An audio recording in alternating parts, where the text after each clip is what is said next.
Right then, let's talk performance improvements and even take a peek at Windows versus SteamOS and kick this game around in potato mode for a while and see what's what with Capcom's new promises to improve this notoriously piggy little sales record-breaking and player heart-breaking game of theirs. Some people have been praising the new update as a fix for all their woes. My own testing, well, there's a story to tell, and spoiler alert, it does not have a happy ending. The eagerly awaited Title Update 2 has arrived for Monster Hunter Wilds, and as I record these words, it has been live for, about 20 hours. As expected, it caused a very significant spike in active players on Steam, reaching as high as 133,000 concurrents at peak. And in general, players seem to be reacting well to the new content. I like it. A few nice quality of life changes, like a damn item box outside of the dent, saving a bunch of hassle and wasted time waiting for animations to climb in and out of the tent every goddamn time you had to simply restock. Which, I don't know about you, but it drove me bananas. But of course, rather more significantly, the new monsters. The long-awaited return of Lagiacrus, or Lagiacrus as the game pronounces it, whatever. And one of my personal faves, Seregios, Steve to his friends, whom I adored in Sunbreak. And while I've been focusing my initial material grinding on Lagiacrus, whatever, and I've only done 2 Steve hunts so far, I can already tell I'm going to like him in Wilds too. Oh, what an experience. Fun! However, if you've been paying attention, you'll have noticed Wilds is being review bombed right now on Steam and has been for weeks on end at this point, resulting in an overwhelmingly negative rating on Steam. And this is almost exclusively due to players protesting their frustrations, utterly fed up with waiting on Capcom to not just publicly address the significant performance issues, because they've said bugger all about it. People have been screaming about it since launch, and Capcom are just like whistling in the corner there, pretending they don't notice, and that's pretty frustrating. But more importantly, waiting for them to do something about it, much less just acknowledge it. For me, the issues I had at launch with extremely frequent crashes and issues with texture loading and whatnot were fixed a couple of patches ago, combined with an AMD driver fix, which was a big chunk of the problems I was having. Not really Capcom's fault on that one. So the game's running great for me right now, but then again, my main machine is able to simply brute force this pig of a game, not least of the advantages being my GPU has 24 gigabytes of VRAM. And it's VRAM issues that are the first genuine poke Capcom are having with finally addressing the performance issues of the PC version. Stating on social media in their new so-called Guild Report gimmick framing, optimization and performance of the Steam version of Monster Hunter Wilds. Here are some of the improvements. Whoever translated this did a little copy-paste mistake there, you see that? Included in the free Title Update 2. Request, optimize the performance of the Steam version. That's a very sanitized way of saying fix your fucking game. Improvements. Adjusted the amount of VRAM used by texture streaming, reducing the amount of VRAM used overall. Bug fixes. Fixed an issue where the estimated VRAM usage shown in display settings and graphic settings was calculated to be lower than the actual value.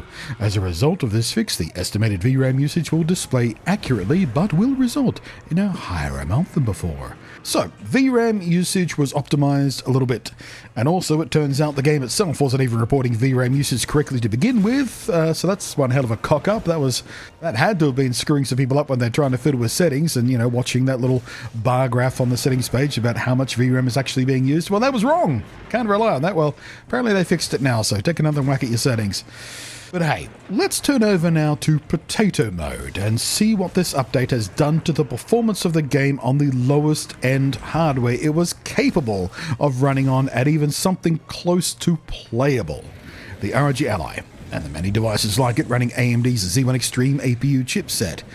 I tested this arrangement in the beta, and again with the release version, and there were improvements. And with mostly the lowest possible settings and the most aggressive setting for FSR upscaling and the ill-advised use of FrameGen from what, as I have often discussed, is below minimum performance where AMD even recommend using it, we could get to a generally playable bare minimum state. I'm talking a reasonably stable 30 FPS with FrameGen bringing it visually closer to 60 just for the extra visual smoothness at the cost of a little bit of extra input lag. But it worked, and indeed I did play many hours on my ROG Ally. The 7-inch 1080p screen hides some of the crimes of the otherwise kind of hideous presentation these settings present for us, but it was playable, and indeed remains so. However, I can see zero substantive improvement at this end of the hardware spectrum. And to be honest with you, I wasn't really expecting to. We're already kind of dealing with below the recommended VRAM, and the VRAM that the system uses is shared with system memory, so there's a bit of a balancing act going on there behind the scenes, and yeah, I honestly wasn't expecting much to change here. But the kinds of frame rates, the consistency, the look, the feel, the overall experience remains, for all practical purposes, identical in real-world gameplay. Which is to say, just enough to make it playable even with this new content and the Geocris's new underwater combat system and the like. The Scarlet Forest was already one of the most performance-sapping areas thanks to its large amount of foliage and reflective pools and rivers of water. So this was a pretty good stress test. So the story is, I wasn't expecting anything to change. We had to test anyway. It didn't get worse, but it didn't get better. And of course, we still have to max out the power profile to the full 30-watt turbo mode, so you won't be playing for long in untethered handheld mode, but here it is. That was all in the default Windows install they sell the ROG Ally with, but since I last tested this game on this hardware, something new has arrived. SteamOS, which now has a freely available installer for devices like the ROG Ally, and indeed includes specific support, albeit in initial stages, for the ROG Ally in particular. And when I tested SteamOS on this device when it first arrived, I found that, rather surprisingly, basically everything I tested performed better under SteamOS than it did in Windows, despite all the games having to go through Proton compatibility layers and whatnot. I put this down to just Linux having less bloat and overheads from the OS itself compared to Windows, and of course SteamOS in particular being finally optimized to do one thing as its core priority: run games.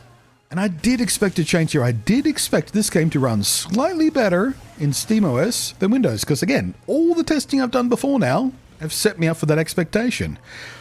But sadly, I have to report, with identical settings in both the game and on the device's hardware power profile, it is the first game I've tested where SteamOS is just worse. It's not a lot worse, but it's just enough worse that it makes the game very difficult to play. In fact, I would call it unplayable at this point. The input lag caused by the nearly constant under 30 FPS frame pacing.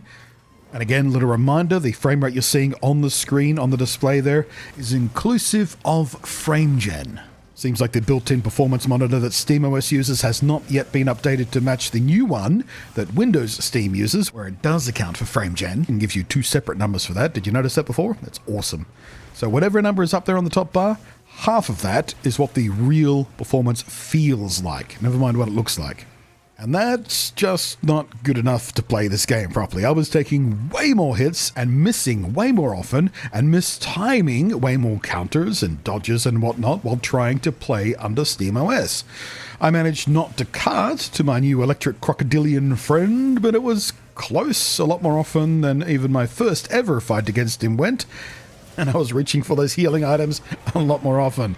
So, yeah, if you were already on extremely borderline low-end hardware and was hoping for a magic pill to get this game noticeably more playable, or indeed just get it too playable for you, this ain't the solution, I'm afraid. But, however, although I've seen plenty of others now. I've been poking around in the usual places, and Reddit and whatnot, and it seems like people on more middle-of-the-road hardware, those with mainstream-level GPUs and 8GB of VRAM and such, are reporting a lot more success and indeed substantive improvements.